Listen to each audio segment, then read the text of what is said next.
اللاعب بوفال: لا نخشى أي منتخب، نخاف الله فقط.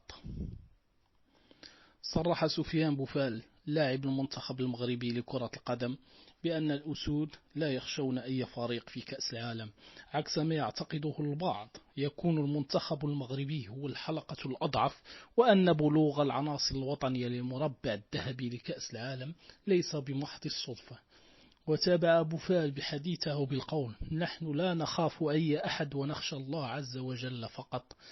لقد لعبنا ضد منتخبات قوية ومتمرسة وكنا الأفضل، لم نبلغ هذا الدور بالصدفة، كما أننا لا زلنا متشوقين لتقديم الأفضل.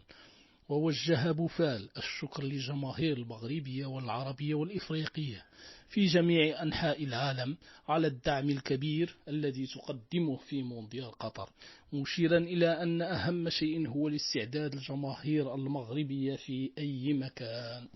وهذا تصريحه بالحرف. شكرا لكم. لا تنسى الإعجاب بالفيديو والاشتراك في القناة وتفعيل الجرس ليصلك كل جديد.